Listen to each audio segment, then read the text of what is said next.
Hello everybody and welcome to the Regional Community Childcare Development Fund supported Positive Behaviour Support in Early Childhood Professional Learning Series.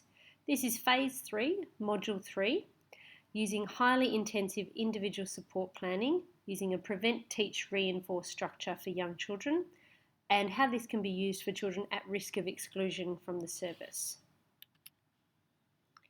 This is the third module of Phase 3. We strongly encourage you to utilise the Phase 1 and Phase 2 modules, as well as the first two modules in this phase, in order to give the highest chance of success for this, any strategies you may use from this module. We'd like to start with acknowledgements.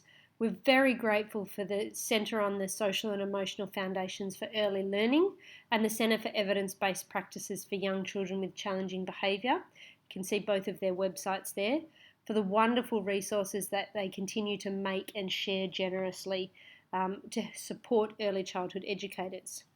We're particularly grateful to the creators of the pyramid model for supporting young children in early childhood learning settings. The creators of the Prevent, Teach, Reinforce for Young Children. You can see in the centre there is a screenshot of the front of their book. I strongly suggest that everybody buy this book because it's a wonderful, wonderful structure and much more comprehensive than what we're able to give you here. And also the Washoe County School District, who generously put their PDFs online for their examples and their teaching of the Prevent, Teach, Reinforce structure to their staff. We've used a number of their screenshots of examples of child behaviour throughout this presentation. So thank you to all of these people for generously sharing the resources that we've included in this presentation. These resources in particular are really fantastic, so we have hyperlinked them individually. At the Challenging Behaviour website, there is a webinar for using pyramid model intensive individualised interventions, which is the first hyperlink. The second hyperlink is about early childhood mental health and how using Prevent, Teach, Reinforce can support children at risk of developing mental health disorders. So both really fantastic resources that we've hyperlinked because we hope they'll be really helpful to you. So I'd like you to press pause for a moment in the video and discuss with the person next to you what brought you here today.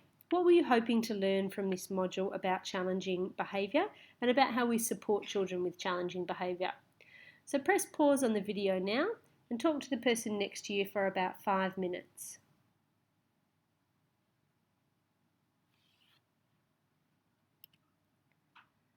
Thank you and welcome back. So before we get into the actual assessment and intervention component, we need to give you some sobering facts about the need for this intervention and why we need to provide this training and support to as many early years educators as possible.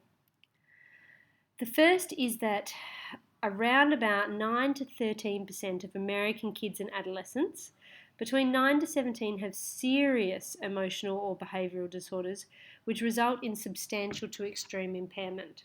So that's a lot of kids that have a very substantial level of impairment, which means they're not able to go about their daily lives as children. We would imagine that the statistics are very similar for Australian children. Another startling fact is that children who are identified as difficult to manage at ages 3 and 4 have about a 50-50 chance of continuing to have difficulties in adolescence. And absolutely it's the case that those who receive intervention tend to get better. Those who don't receive intervention do not tend to get better. We also know that early appearing aggressive behaviours are the best predictor of juvenile gang membership and violence. So children who have very challenging behaviours when they are young are at risk for some really terrible developmental trajectories unless we get in and support them with evidence-based strategies whilst they're young. The critical importance of intervening while kids are young cannot be overstated. When aggressive and antisocial behaviour keeps going until the child is 9 years old, it is pretty unlikely that we are going to be successful with interventions that start after the child is aged 9. So the earlier, the better. And also, sadly, of the young children who show early signs of challenging behaviour, about 10% of those actually get services to support them with those difficulties. So very few of our young children with problem behaviour get the support that they need. And another fact that is very sobering is that preschool children are 3 times more likely to be expelled or excluded from a childcare service than children in grades K to 12. So that's a very sobering fact that our youngest children are at most risk of exclusion. So the answer is not what do we do. We actually know what to do. There are evidence-based practices that are effective, that have been found to work, that have been found to make kids' lives better. The problem is not what to do, but how we can support kids and how we can help families to access services. So our focus for today is on the what to do, is on being the intervention for young children who come to our early learning services. Rather than waiting for other or external services, what can we do to support young children who have challenging behaviour? Hi, and welcome back to Module 3. We want to have a note on the language that we use around children who have problem behaviours. We're using the language of behaviour error to describe any behaviour which is not the successful behaviour in that circumstance. So for example, running, if you do it outside, that's totally fine, but if you do it inside over the top of the beds while other people are sleeping, that's a behaviour error. A challenging behaviour is behaviour errors which mean people are getting hurt or the child is at risk of exclusion, so they're a higher level of severity. I want you to stop for a minute, press pause on the video, and discuss this question for 3 minutes with the people around you.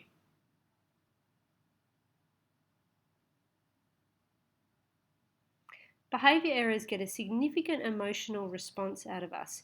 We need to be aware of how that can affect our decisions.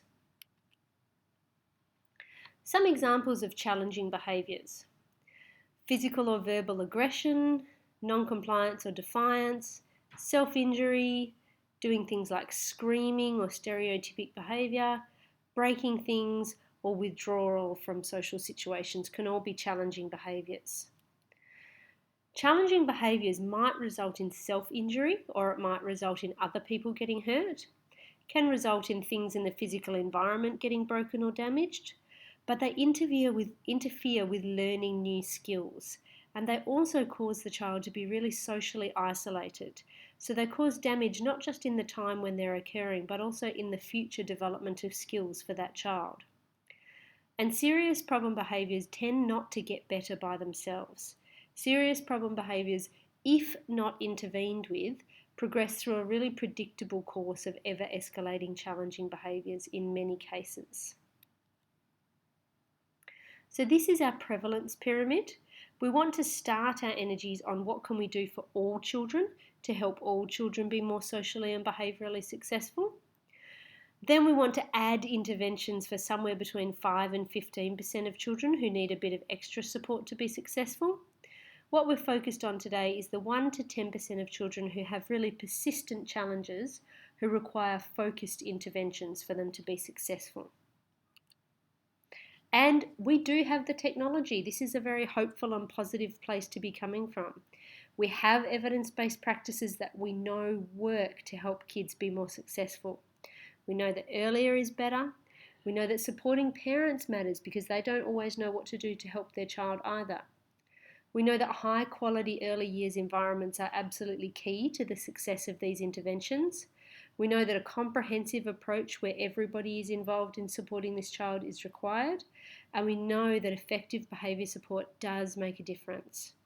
Critically, we know that these interventions don't need to be done in a clinic by a specialist, that the people who can make the biggest difference is actually parents and educators who can implement these effective practices in natural settings like childcare, like home, like early years schooling.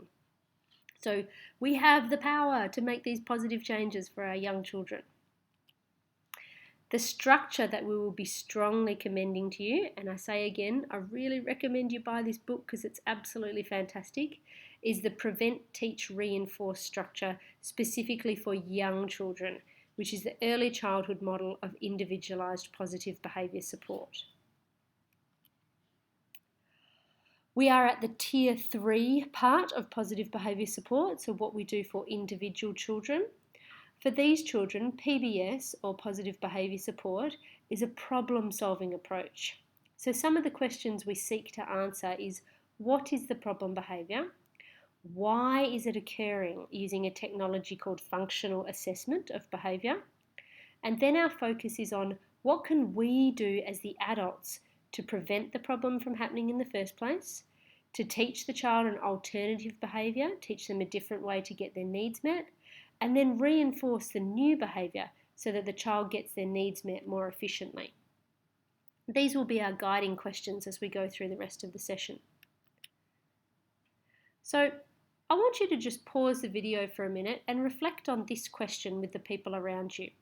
Press pause for about 3 minutes.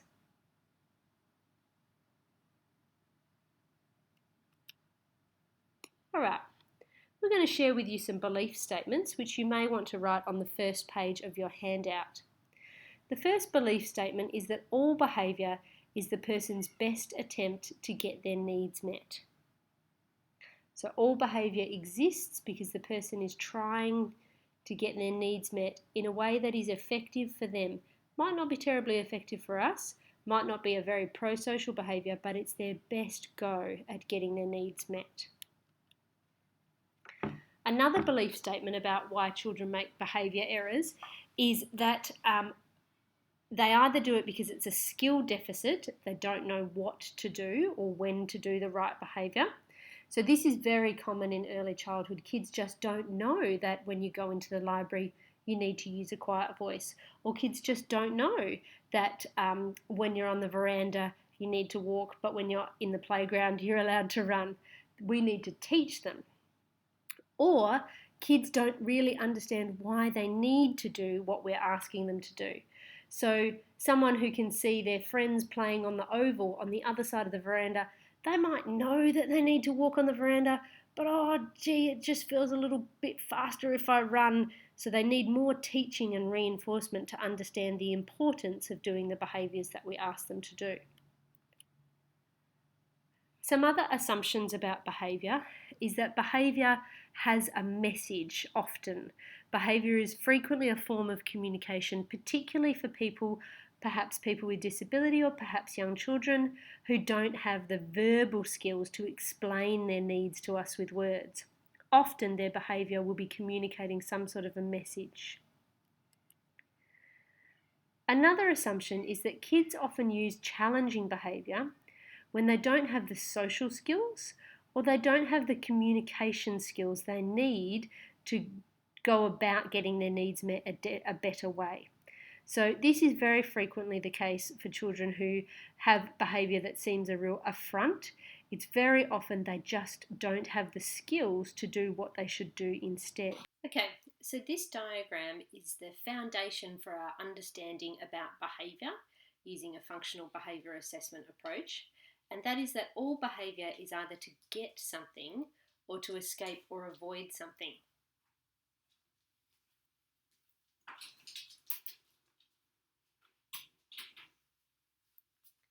The things that we may be trying to get or avoid might be a stimulation or some sensory sensation, a social something like attention and connection with an adult or with a peer, or access to a preferred tangible or a preferred activity.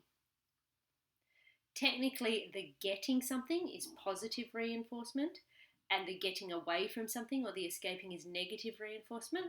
But what's really important for our understanding about behaviour is that we think of all behaviours as being either a get or an avoid behaviour.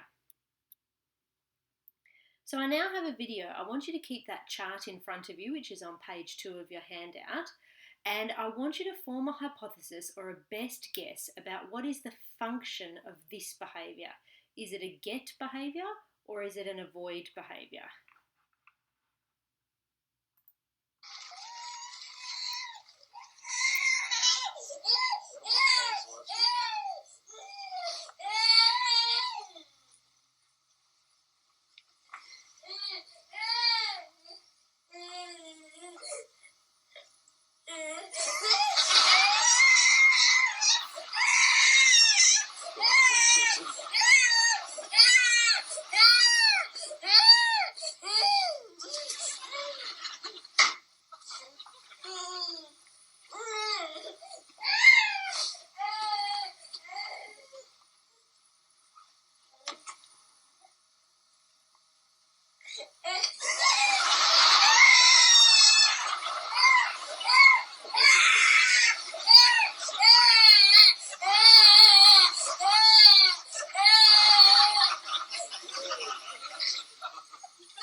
So it's an interesting video, that one, and I let it play all the way through. At first it seems a little bit amusing to see the little child trying to use their behaviour to get their needs met. But as you watch the video and it goes on longer and longer, it becomes apparent that the parents might have a functional hypothesis, but perhaps their intervention is not effective. So I'd like you to look at the chart in front of you, and based on the chart in front of you, I want you to make a hypothesis about whether that behaviour of the child that you just observed was a get behaviour or an avoid behaviour, and which of the things off that chart do you think it might be? I'd like you to press pause now and have a 2-minute discussion with the other people in your group.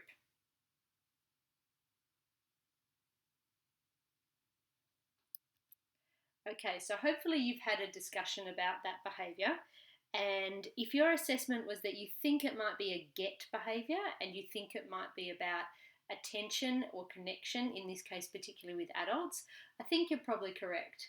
The chart that you can see right now is some examples of get behaviours that we each do in each of those different categories.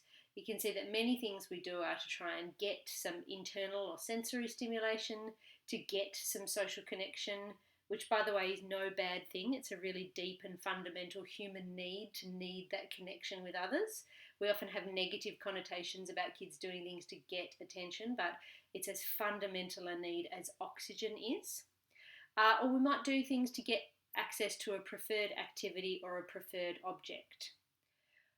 We also do behaviours to try and avoid certain things like sensory stimulation, so we eat to remove a hunger pain.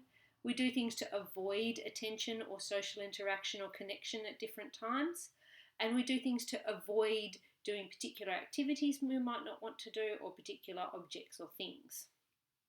So we are all informed by get or avoid behaviours at different times. What I want you to do now is consider the behaviour of a particular child that you are working with, and we're going to do the top section of your second page. We're going to get into the activity where we assess your child's behaviour and then consider how we could develop a prevent, teach, reinforce plan to support that child. So what we're going to do is this sequence. We're going to start by describing the behaviour. Then we're going to describe what happens after, or the consequence. Then we're going to describe what happens before, so we're going to bounce around in time a little bit. And then we're going to make a best guess or hypothesis about whether the behaviour is a get behaviour or an avoid behaviour and what we think it might be. We're going to start with the behaviour, so the middle box of the top of your page. We want you to write in here a definition of the behaviour that's so accurate that someone who's never seen it before could act it out accurately based just on the words that you write in that box. So if the kid is doing something like punching other children in the face, then we want to write exactly that, punching other kids in the face. What we don't want to write is words like violent or aggressive or rude, because it's really hard. If I said to you right now, can you please show me what this kid is doing? They are doing rude behaviour. It would be really hard to act that out and get it right based on just the descriptor of rude. We need to be really, really explicit. So here's an example of how you're going to do the behaviour description part of this activity. Just in the behaviour box, I want you to be really explicit about behaviour. So we don't want to write something like child demonstrates aggressive behaviour. That really doesn't help us know exactly what the kid is doing. What we want is a really clear descriptor. The child hits adults with the cricket bat. So I want you to think about your child. If they're doing a number of behaviours, just choose the one that happens most frequently. It is possible to do functional behaviour assessment with multiple behaviours, but it's a lot trickier. So let's just start with one behaviour at the moment. I want you to write a really clear descriptor of what is that B for behaviour, just in the behaviour box on the top page of the third sheet of your handout. So press pause on the video now and spend 5 minutes clearly defining the behaviour.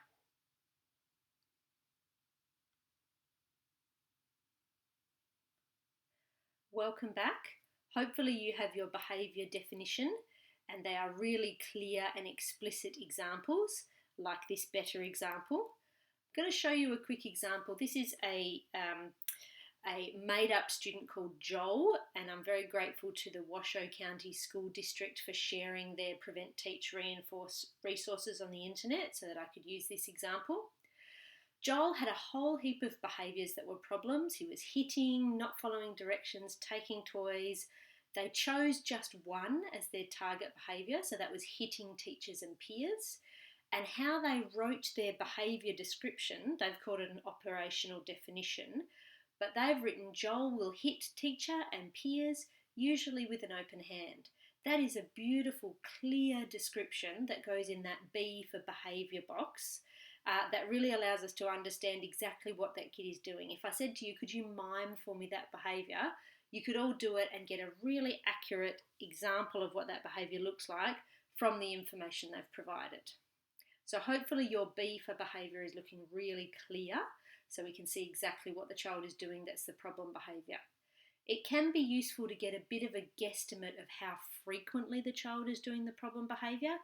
Is it 7 times a day, or is it 7 times per hour, or is it twice per day? Some sort of a rough estimate of how often this is happening, because this will allow us to determine whether our behaviour intervention is successful or not.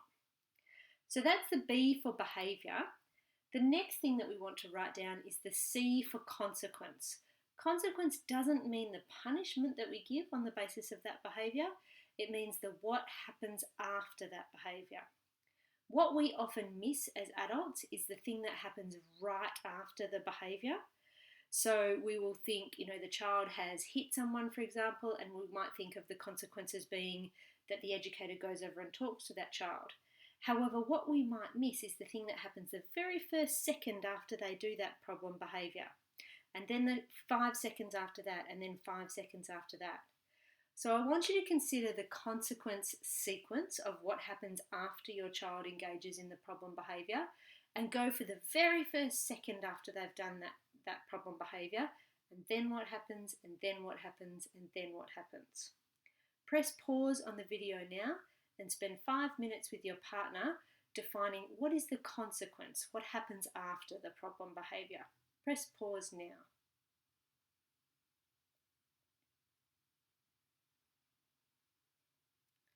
All right, now that you've got your consequence defined and we've made sure we've worked out what happens straight after the behaviour, now we jump around in time and go to the antecedent, which basically means what happens before the behaviour. What I would encourage you to do is to start here. What happens just before the behaviour, in the 5 seconds before the behaviour, or in the 10 seconds before the behaviour? What is going on in the child's life at that time? Is there someone near them, or are they doing a particular activity? What's the thing that happens just before they do the problem behaviour? Once you've defined what happens just before the problem behaviour, then you can go back in time to a little bit earlier. Was there anything that happened a bit earlier that day? Or what particular activity were you doing that made it a bit more likely that that would happen? The just before is really critical, but you can also add some information about anything that you think is important that happened a bit earlier in the day.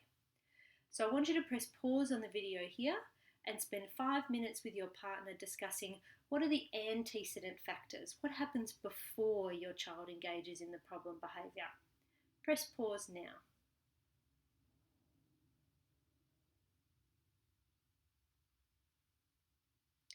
All right, hopefully you've got your antecedent factors defined and you've worked in your pairs and you've used your handout and you've got the behaviour, the consequence and the antecedent across the top of the 3rd page of your handout. What I want you to do in just a moment is share the behaviour sequence that you have with your group.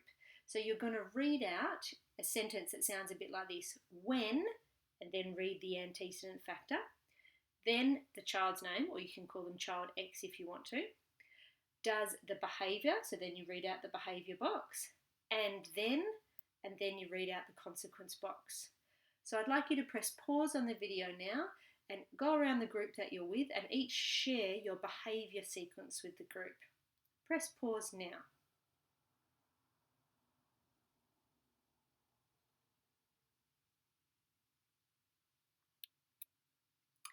Okay, so sharing this sequence allows us to make the functional hypothesis.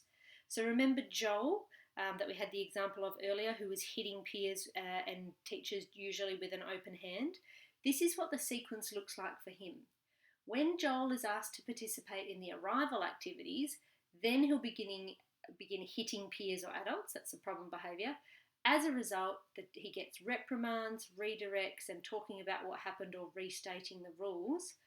Their functional hypothesis that they get out of that sequence is that he gets attention. They think it's a get behaviour rather than avoid behaviour, and they think that it might be adult attention in particular that he's getting. So what I want you to do now is make your functional hypothesis. You've got your antecedent behaviour consequence. Use your chart of get and avoid and make a hypothesis or best guess of what you think your child is trying to get or avoid. Try to use the language from the handout. Try to use the language of get or avoid and select either sensory or social or preferred activity or tangible when you're using that language. So we try not to use explanatory fictions. We try to choose from the chart what do we think it is. If you think there are two things, for example, if you think a child is punching other children to avoid social interaction with kids and get to play on the preferred activity of the iPad, so it's avoid peer attention and get preferred activity of iPad, make a bit of a guess about which one you think is the stronger one and put that one first. You can have two, and often they do work together like that, but try to make a bit of a guess based on your knowledge of the child. Which one do you think is the more powerful one for the kid? And you can then write two sentences, two get and avoid sentences. So I'd like you to press pause on the video now and spend about 5 minutes with your partner using your chart, working out what is the get or avoid for this child, what is the function of the behaviour.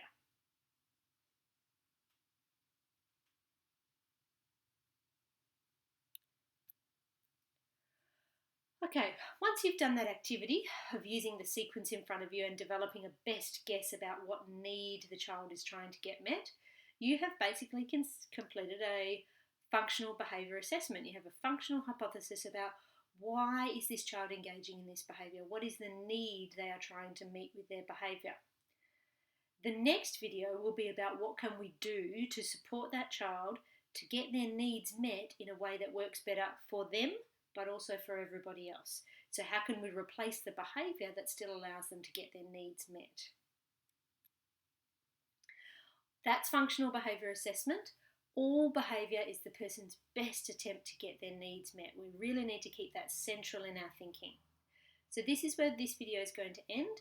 The next video is going to be on how to teach people a better way to get their needs met in order that everybody can be safe and everybody can be learning.